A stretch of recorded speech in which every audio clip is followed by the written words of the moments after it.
পক্ষ থেকে শুভকামনা।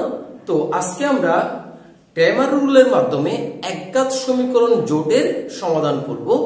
তো স্যার অসীম কুমার সাহা ওনার বইতে 11-6 নাম্বার আছে এই অঙ্কটা, এবং এই অঙ্কটা ঢাকা বোর্ড 19 সালে আসছে।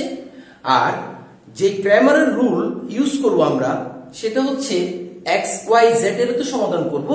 তো এর আগের পর্বে আমি যে রুলটা এখানে ইউজ করব সেই রুল ফর্মুলাটা সূত্রটা কি আসছে সেটা নিয়ে আলোচনা হয়েছে। যদি ওইটা না দেখে থাকেন কাইন্ডলি এটা দেখে যদি এটা দেখেন তাহলে খুব বেশি ভালো লাগবে। এবং সবগুলো ভিডিও লিংক ম্যাট্রিক্স নির্ণায়কের এই ভিডিওর ডেসক্রিপশন বক্সে সবগুলো আছে। ওকে, সো আমাকে নির্ণায়কের সাহায্যে বা ক্রেমারের নিয়মে এটা আমাকে কি করতে বলছে, সমাধান করতে বলছে, সমাধান কর। ওকে, সো আমরা এটা কিভাবে করতে পারি? তো আমরা ক্রেমারের নিয়মে যদি সমাধান করতে হয়, অর্থাৎ এখানে চলক এক্স ওয়াই জেড এর মান বের করতে হয়, আমরা এর আগের পর্বে জেনেছি যে এক্স এর মান বের করতে চাইলে আমি যেভাবে করব x equal to D sub x by D এবং y equal to dy sub D এবং z equal to dz sub D. এই ফর্মুলাটা কোথা থেকে আসছে, কি আসছে কাইন্ডলি দেখে নিলে ইজি হয়ে যাবে। ওকে, সো এখানে ডি হচ্ছে ডিটারমিনেন্ট, অর্থাৎ আমার কাছে যে তিন চলক বিশিষ্ট একঘাত সমীকরণ জোট আছে তিনটা, সেখান থেকে আমি এক্স ওয়াই জেড এর ডিটারমিনেন্টটা বের করে নিব এক্স ওয়াই জেড এর সহগুচ্ছ নিয়ে। অর্থাৎ এখন এক্স ওয়াই জেড এর সহগুচ্ছ নিয়ে গঠিত নির্ণায়ক। ওকে,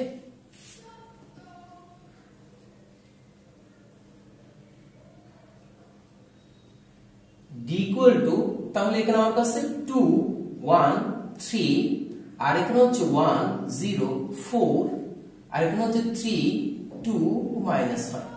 ওকে, এর হচ্ছে আমি এক্স ওয়াই জেড এর সহগুচ্ছ নিয়ে গঠিত নির্ণায়ক পেলাম। এটা এই ডি বেরটা আমরা বের করতেছি। ওকে, সো আমরা যদি এর ডিটারমিনেন্টটা বের করে ফেলি তাহলে এখানে 2 হচ্ছে প্লাস, এটা হচ্ছে প্রথম সারির প্রথম ভুক্তি 1 এলিমেন্ট, ঠিক আছে। এটা হচ্ছে প্রথম সারির দ্বিতীয় ভুক্তি, এটা হচ্ছে প্রথম সারির তৃতীয় ভুক্তি। এটা প্লাস, এটা মাইনাস, এটা প্লাস। এগুলো কেন এটা প্লাস, এটা মাইনাস, এটা প্লাস, আশা করি সবগুলো ভিডিও নির্ণয় করার সময় আশা করি দেখে আসছেন। ওকে, সো আমি 2 নিচ্ছি, 2 এর সাইন হচ্ছে প্লাস। তাহলে এইটাও ভাগ, এই প্রথম কলামও ভাগ, প্রথম সারিও ভাগ, তাহলে থাকবে আমার কাছে 0 4 2 -5। ওকে, দেন 1 এর সাইন হচ্ছে minus, plus minus plus. So এখানে থাকবে এই দ্বিতীয় কলাম বা প্রথম সারি বা, তাহলে আমার কাছে 1 3 2 -5। ওকে, দেন এখানে আর থাকবে কি, আর হচ্ছে প্লাস 3 এর জন্য আমার কাছে থাকে তৃতীয় কলাম বা প্রথম সারি বা 1 3 0 4। ওকে, সো এখান থেকে তাহলে আমি ডি সমান পাচ্ছি যে 2 ইনটু -0 -4 দুগুণ 8 -1 -5 -6 এবং প্লাস 3 ইনটু 4 -0, সো -16। আর এখানে আসবে 11 -11 মানে প্লাস 11, আর এখানে আসবে 3 ছাড়া 12। তাহলে এখানে আসে আমার কাছে -16 প্লাস। ওকে, সো এখন আমি dx d sub x টা বের করব। সেটা কিভাবে বের করব? তাহলে dx এটা কিভাবে বের করতে হয় সেটা হচ্ছে, আমি যেহেতু x বের করতেছি এই x কলামের পরিবর্তে, এখানে x কলামের পরিবর্তে কনস্ট্যান্ট টার্ম চলে আসবে। তাহলে 4 0 2 তারপর হচ্ছে 1 0 4 3 2 -5, যেগুলো আমরা আগে পর্বে বলেছি, ঠিক আছে।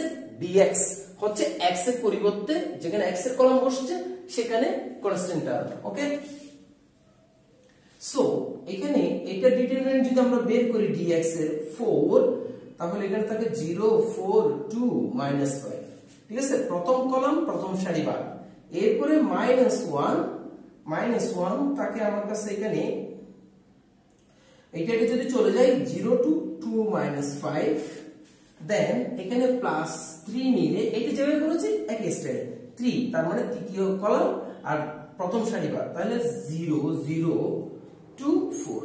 ওকে, তাহলে এখান থেকে আমরা কি কি পাচ্ছি? সো এখান থেকে আমরা পাচ্ছি 4 into -0 -টা তো কোনো 8 -1 0 -4 প্লাস 3 into 0 - 0। সো এটা 0 হয়ে যাবে। দেন এখানে আমার কাছে থাকতেছে 4 32 32 প্লাস অর্থাৎ -20 আসবে dx। একইভাবে আমরা তাহলে dy তে করে নিই। dy আসবে, dy কত আসবে? dy আসবে তাহলে এই যে 2 প্রথম কনস্ট্যান্ট x এর কোএফিসিয়েন্ট গুলো ঠিক থাকবে 1 3, ঠিক আছে। এখন আমি নিচ্ছি কি y, তাহলে y এর কলামের পরিবর্তে কনস্ট্যান্ট কলাম বসবে 4 0 2, এরপরে 3 2 -5। ওকে, সো আমরা এখান থেকে কি বের করতে পারি? dy টা বের করে ফেলি। তাহলে এখানে থাকবে আমার কাছে dy টা বের করার জন্য এখানে আমার কাছে থাকবে 2 2, তাহলে 0 2 2 -5 এবং -3 2 -5। ওকে, দেন প্লাস 3 যদি আমি 3 নিই তাহলে আমার কাছে থাকবে 1 3 0 2। ওকে, তাহলে প্রথম সারি প্রথম কলাম নিলে এই 0 2 এটা থাকবে, দ্বিতীয় সারি নিলে 1 3 2 -5 থাকবে, 3 নিলে 1 0 3 2 থাকবে। ওকে, সো আশা করি আমরা বুঝছি। সো এখান থেকে আমরা পাচ্ছি 2 0 -4, তারপর হচ্ছে এখানে -4 -5 -6 প্লাস 3 into 2 ওকে 2 -0। সো এখানে আসবে -8 6 আসবে, তাহলে এখানে হয়ে যাবে 50। 50 থেকে চলে গেলে আমাদের থাকবে আর 50 থেকে 42। সো dz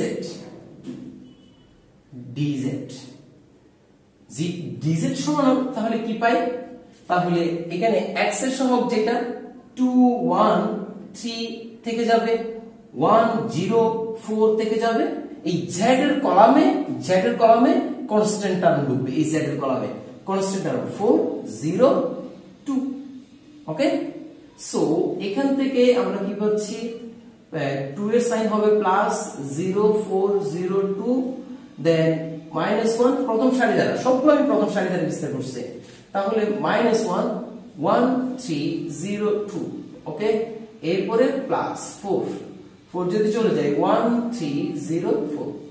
ওকে, তাহলে এখান থেকে আমরা dz সমান পাচ্ছি 2 0 -0 -1 2 কে 2 -0 প্লাস 4 into 4 ওকে 4 -0। তাহলে এখান থেকে পাই এটা 0 হয়ে যাবে, -2 পাবো, 4 4 16 পাবো, 16 থেকে -2 চলে গেলে 16 থেকে -2 চলে গেলে আমরা পাবো 14। ওকে, তাহলে আমরা 14 পেলাম। সো সুতরাং x সমান পাচ্ছি কত?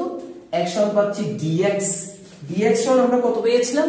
-28 ডিভাইডেড বাই d এর মান কত পেয়েছি? 7, তাহলে কত পেলাম? -4। একইভাবে y সমান আমরা কত পাবো? y সমান হবে dy কত? চাইলে এই লাইনটা এখানে দিতে পারেন যে সো x সমান হচ্ছে কত? dx বাই d ইকুয়াল এত, ঠিক আছে, চাইলে এভাবে লিখতে পারেন। সো এটাও লিখতে পারি dy d equal to dy এর মান হচ্ছে 42, দেন d এর মান হচ্ছে কত? d এর মান হচ্ছে 7, সো 6। একইভাবে z সমান dz by d equal to dz এর মান হচ্ছে আমার কাছে 14 ডিভাইড বাই d এর মান হচ্ছে 7, সো 2।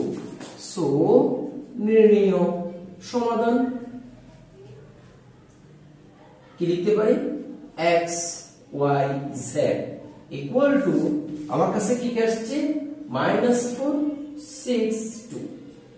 সো ভেরি সিম্পল একেবারে। সো আমি আবার বলবো এই ফর্মুলাটা যে আমি এখানে ইউজ করেছি x = dx / d, y = dy / d, z = dz / d, এটা আমরা কোথা থেকে পেয়েছি, কেমনে পেয়েছি সেটা আগের পর্বে দেওয়া আছে, চাইলে এটা দেখে নেওয়া উচিত কেন আমরা এই ফর্মুলাটা ইউজ করি, ক্র্যামার কেন এই ফর্মুলা ইউজ করা হয়েছে। আর এই ক্র্যামারের এই নিয়মে সমাধান করতে হলে অবশ্যই d এর মান নির্ণয় x y z এর সমকক্ষ কি হতে পারবে না, 0 হতে পারবে। 0 হলে ক্র্যামারের নিয়ম প্রযোজ্য নয়। 0 না আসলে আমরা অবশ্যই ক্র্যামারের নিয়মে এই সমীকরণ জোটে আমরা কি করতে পারবো, সমাধান করতে পারবো। ওকে, সো এখন আমরা যে কাজটা করব সেটা হচ্ছে এটা একটা ইম্পর্টেন্ট অঙ্ক, সেটাও স্যারের বইতে 11 এর 7 নম্বরে আছে, এটা চট্টগ্রাম বোর্ডে 19 সালে আসছে, খুবই ইম্পর্টেন্ট অঙ্ক। এইটাও একই অঙ্ক যে কতগুলো সমীকরণ জোট আছে, এই সমীকরণ জোটগুলোকে বলছে নির্ণায়কের সাহায্যে বা ক্র্যামার নিয়মে সমাধান করো। ওকে, আর যদি বিপরীত ম্যাট্রিক্সের মধ্যে সমাধান করতে বলে সেটারও ভিডিও নিচে আছে, চাইলে দেখে নিতে পারেন। ওকে, এটাকে বিপরীত ম্যাট্রিক্সের মাধ্যমে সমাধান করা যাবে, আবার ক্র্যামারের মাধ্যমেও সমাধান করা যাবে। সো আমরা এখন ক্র্যামারের মাধ্যমে করছি। সো প্রথমে কি করা উচিত, প্রথমে ওকে তো আমরা নির্ণয় গঠন করি, সেটা হচ্ছে d = এখানে 1 2 3 দেন 2 1 2 দেন 3 4 1। ওকে, তাহলে x y z এর সমগুচ্ছ নিয়ে পরিচয় নির্ণয়। তো এখন আমার কাছে কি আসে দেখি, এখানে 1, তাহলে 1 2 4 1 -2, তাহলে 2 3 4 1। ওকে, সো প্লাস 3 into 2 3 1 2। তাহলে এখান থেকে আমরা কি পাচ্ছি, এখান থেকে আমরা পাচ্ছি 1 minus 4 দুগুণ 8 minus 2 into 2 ওকে 2 minus 12 plus 3 into 4 minus 3। So এখান থেকে আসবে আমার কাছে -7, আর এখানে 12 থেকে 2 চলে -10, তাহলে মানে হচ্ছে প্লাস 20, আর এখানে 1 আসবে প্লাস 3, তাহলে এখানে আমার কাছে আসবে 16। সো এখন আমরা dx কে বের করে ফেলি। So dx equal to dx এর জন্য x এর জায়গায় কনস্ট্যান্ট টার্ম -1 2 3, তারপর হচ্ছে 2 1 2, তারপর হচ্ছে 3 4 1। ওকে, সো এখান থেকে আমার কাছে পাবো আমরা -1, এটা সাইনে মাইনাস আছে তাই মাইনাস লিখলাম, 1 2 4 1, কিন্তু এখানে বুক্তির নিজস্ব সাইন হচ্ছে কি প্লাস, -2 এখানে 2 3 4 1। এখানে -1 এর ভুক্তি নিজস্ব সাইন হচ্ছে প্লাস, এখানে মাইনাস থাকাতে প্লাস আর মাইনাস হচ্ছে, এটা এখানে প্লাস আছে কিন্তু এর নিজস্ব ভুক্তির সাইন হচ্ছে মাইনাস, কিন্তু সেজন্য মাইনাস লিখছি। ওকে, -2 2 লিখলে 2 3 4 1 প্লাস 3 নিলে 2 3 1 2। ওকে, সো এখান থেকে আমরা কি পাচ্ছি -1 minus 4 দুগুণ 8 minus 2 2 কে 2 minus 3 4 12 plus 3 into 2 দুগুণ 4 minus 3 ওকে 3। ওকে, সো এখান থেকে আমি পাচ্ছি -7, তো মানে প্লাস 7 আসবে, আর এখানে -10 আসবে মানে প্লাস 20 হবে, আর এখানে 1 প্লাস 3 হবে, তার মানে এখান থেকে পাচ্ছি আমরা 30। তাহলে dx এর মান আসছে আমাদের কাছে 30। সো এখন আমরা dy এর মানটা বের করে ফেলি। dy আসবে 1 2 3, y এর জায়গায় -1 2 3 কনস্ট্যান্ট টার্ম, এরপরে 3 4 1। ওকে, সো এখান থেকে আমরা কি পাচ্ছি, তাহলে 1 এর থেকে আমরা 2 3 4 1, দেন -7 থেকে প্লাস 1 হয়ে যাবে, এটা নিজস্ব সাইন কিন্তু মাইনাস এখন প্লাস 1 হয়ে গেল, 2 3 4 1 আর প্লাস 3 হলে 2 3 2 3। ওকে, আশা করি আমরা এতটুকু বুঝতে পারছি। ওকে, সো এখানে dy সমান আমার কাছে আসবে 1 into 2 minus 3 4 12 plus 1 into 2 2 minus 3 4 12 plus 3 into 3 দুগুণ 6 minus 3 দুগুণ 6। জাস্ট প্রথমে এদিকে গুণ তারপরে এদিকে গুণ, প্রথমে এদিকে গুণ তারপরে এদিকে, প্রথমে এদিকে গুণ তারপর মাইনাস এদিকে গুণ। ওকে, আশা করি আমরা নির্ণয়কে বিস্তারে আমরা এগুলো আলোচনা করেছি বা দেখছেন। ওকে, তাহলে এখানে -10 থাকবে, -10, আর এখানেও আসবে -10, আর এখানে +0 হয়ে যাবে। ওকে, তাহলে শেষ পর্যন্ত আমরা এখানে পাচ্ছি -10, হ্যাঁ, -10টা হবে 20। ওকে, সো dz, তাহলে এবার আমরা dz টা বের করে ফেলি।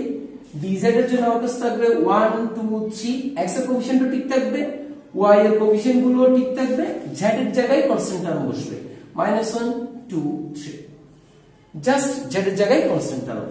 সো এখান থেকে আমরা কি পাই, 1 1 2 2 3, প্রথম কলাম প্রথম সারি ভাগ, এরপরে -2 মাইনাস, যদি এখানে এটা চিহ্ন হচ্ছে মাইনাস তাই -2, এটা ভাগ এটা ভাগ, তাহলে থাকে এখানে 2 3 2 3। এরপরে এটা সাইন কিন্তু প্লাস, কিন্তু প্লাস মাইনাস আমাকে কি করতে হচ্ছে মাইনাস, কারণ এখানে সাইন মাইনাস থাকার কারণে, তাহলে 2 3 1 2। ওকে, তাহলে এখান থেকে আমরা কি রেজাল্ট পাই, 1 * 3 = 3 -4, -2 * 3 = 6 -6, -1 * 2 = 4 -3।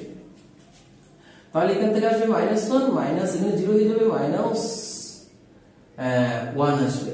সো এখানে আমি রেজাল্ট পাচ্ছি -2। তাহলে dx dy dz সবগুলো মান বের করে ফেলেছি। সো আমরা যে কাজটা করব সেটা হচ্ছে, আমরা সেটা হচ্ছে এখন x সমান dx/d। সো dx এর মান কত, dx এর মান হচ্ছে 30, আর d এর ভ্যালু হচ্ছে 16। তাহলে এখানে পাচ্ছি 15 × 2 = 30, 8 × 2 = 16। ওকে, সো y এর ভ্যালু পাচ্ছি dy/d ইকুয়াল টু dy এর ভ্যালু কত, -20 16। তাহলে এখানে 4 4 5 20, 4 4 16। সো z এর ভ্যালু কত পাচ্ছি, z এর ভ্যালু পাচ্ছি dz ডিভাইডেড বাই কত, d। সো এখানে dz এর ভ্যালু কত, dz এর ভ্যালু হচ্ছে -2, আর d এর ভ্যালু হচ্ছে কত 16 সমান -1/8। তাহলে আমরা x y এর ভ্যালুটা পেয়ে গেছি। সো নির্ণয় সমাধান x, y, z equal two, আমি এখানে পাচ্ছি 15/8 -5/4 -1/8, এই হচ্ছে বিষয়। ওকে, সো খুবই ইজি একেবারে, ভেরি সিম্পল। জাস্ট আপনি x y z কে নিয়ে নির্ণয় গঠন করবেন, এরপরে dx গঠন করার জন্য x এর পরিবর্তে কনস্ট্যান্ট টার্ম বসাবেন, ঠিক একই ভাবে অঙ্কটা করে ফেলবেন আর কি। ক্র্যামার নিয়মে সমাধান করা খুবই ইজি, বিপরীত ম্যাট্রিক্স থেকেও ইজি, বিপরীত ম্যাট্রিক্সও ইজি, এটা থেকেও এটা ইজি। ওকে, ভালো থাকেন, সুস্থ থাকেন।